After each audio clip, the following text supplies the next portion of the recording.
আসসালামু আলাইকুম। উপপাদ্যের আরেকটি নতুন ক্লাসে তোমাদের সবাইকে স্বাগতম। আজকের ক্লাসে আমরা তোমাদের বইয়ের উপপাদ্য 22 সমাধান করার চেষ্টা করব। চলো দেখি উপপাদ্য 22 কি বলা হয়েছে।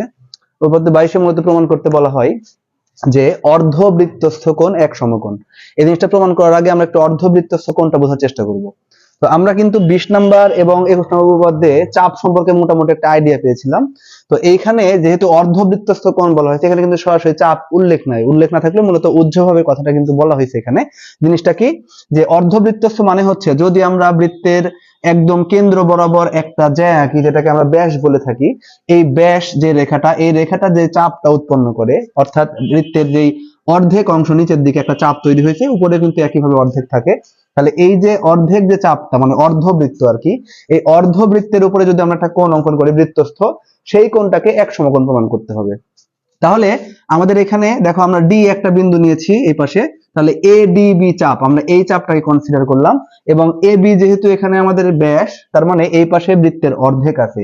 তাহলে এই যেটা বা এই ব্যাসটা কিন্তু এই পাশে বৃত্তটাকে সমান দুই ভাগে ভাগ করে ফেলছে। তাহলে এই এ বি চাপের উপর দণ্ডায়মান যে কোনো বৃত্তস্থ কোণই কিন্তু অর্ধবৃত্তস্থ কোণ। তাহলে এই যে আমরা এখানে এই চাপের উপর দণ্ডায়মান যে সি কোণটা পাইছি, এই কোণটাকে আমাদের এক সমকোণ প্রমাণ করতে হবে। এবং এই এক সমকোণ প্রমাণ করতে হলে আমাদের কিন্তু 20 নম্বর উপপাদ্যের হেল্প নিতে হবে। 20 নম্বর উপপাদ্য যারা এখনো পারো না বা আইডিয়া কম আছে, তারা আমাদের চ্যানেলে 20 নম্বর উপপাদ্যের খুব সহজ সমাধান আপলোড করে দেওয়া আছে ক্লাস হিসেবে, তোমরা ওটা দেখে ফেলবা। আশা করি খুব সহজে বুঝতে পারবা। তারপর এসে 22 নম্বরের ক্লাস করবো, আমরা খুব সহজেই কিন্তু তাহলে এই 22 নম্বর উপপাদ্যটা বুঝে ফেলতে পারবো ইনশাআল্লাহ। চলো প্রমাণের দিকে আগাই। তো এই ক্ষেত্রে দেখো 20 নম্বর উপপাদ্যে যেটা বলা হয়েছিল সেটা হচ্ছে বৃত্তের যে কোনো চাপের উপর দণ্ডায়মান কেন্দ্রস্থ কোণ বৃত্তস্থ কোণের দ্বিগুণ। তাহলে বৃত্তের যে কোনো চাপ কিন্তু সেটা ব্যাস হলেও কোনো সমস্যা নাই, মানে ব্যাস যে চাপটা তৈরি করে আর কি। তাহলে এই ক্ষেত্রে আমরা এখানে আমরা জানি হিসেবে লিখে দিতে পারি। এই উপপাদ্যটা আসলে অনেক ছোট আছে, এই হিসাবে আমরা এখানে অতিরিক্ত দুই একটা বাক্য ক্লিয়ার করার জন্য লিখলেও সমস্যা নাই, সময় খুব একটা নষ্ট হবে না আশা করি।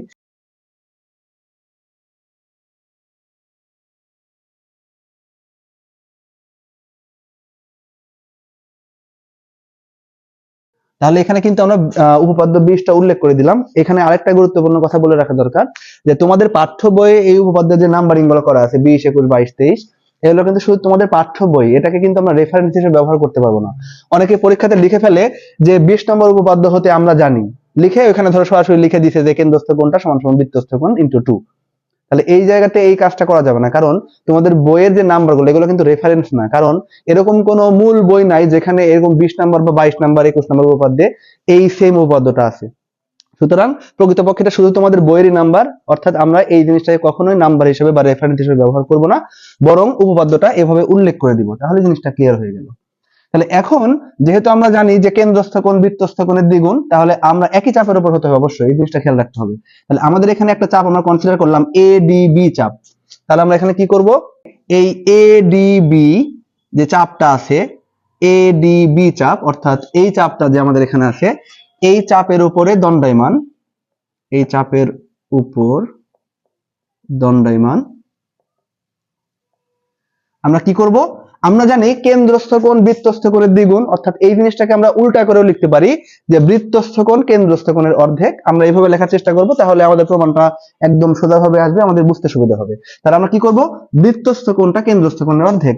তাহলে এই এবি চাপের উপর দণ্ডায়মান বৃত্তস্থ কোণ আমরা আগেই দেখেছিলাম, এ সি বিটাই হচ্ছে এই চাপের উপর দণ্ডায়মান বৃত্তস্থ কোণ। তাহলে লিখে দিতে পারি আমরা এখানে যে বৃত্তস্থ এ সি বি কোণ ইকুয়ালস, যেহেতু বৃত্তস্থ কোণ কেন্দ্রস্থ কোণের অর্ধেক, তাহলে আমরা লিখে দিতে পারি হাফ ইনটু কেন্দ্রস্থ। তাহলে এ বি চাপের উপর কেন্দ্রস্থ কোণ আমাদের অবশ্যই হচ্ছে এ ও বি, এই কোণটা এ ও বি, এই কোণটা। তাহলে আমরা এখানে লিখে দিব কেন্দ্রস্থ এ ও বি কোণ। এখন চিন্তা করো যে আমাদের বারবার বৃত্তস্থ উল্লেখ করার প্রয়োজন হবে না, আমরা সরাসরি এখানে লিখে দিই এ সি বি কোণ ইকুয়ালস হাফ এখানে থাকলো। এখন একটু চিন্তা করে দেখো, আমাদের কিন্তু যেহেতু এটা অর্ধবৃত্তস্থ কোণ, তার মানে নিশ্চিন্তে আমরা বলতে পারি যে এবি হচ্ছে এই বৃত্তের ব্যাস। তাহলে এবি যদি ব্যাস হয়, তার মানে এবি একটা সরল রেখা। তাহলে এবি যদি সরল রেখা হয়, তাহলে এই ও বিন্দুতে যে কোণটা উৎপন্ন হচ্ছে সেটা কিন্তু সরল কোণ, অর্থাৎ 180 ডিগ্রি। তাহলে এই কোণটাকে আমরা এক সরল কোণ বলতে পারি। তাহলে এখানে বলে দিব হাফ ইনটু এক সরল কোণ।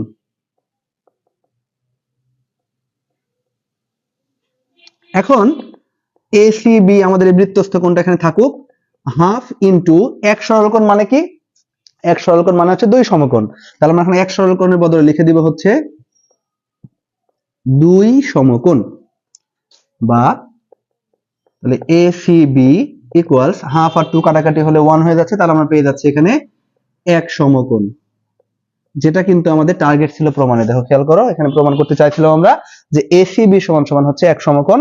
এই যে এসিবি সমান সমান আমরা এক সমকোণ পেয়ে গেছি, অর্থাৎ অর্ধবৃত্তস্থ যে কোণটা এখানে উৎপন্ন হচ্ছে সেই কোণটা কিন্তু এক সমকোণ অর্থাৎ 90 ডিগ্রি। সুতরাং আমাদের প্রমাণটা আমরা পেয়ে গেছি। আশা করি বুঝতে পারছো যে এই উপপাদ্যটা কিভাবে প্রমাণ করতে হয়।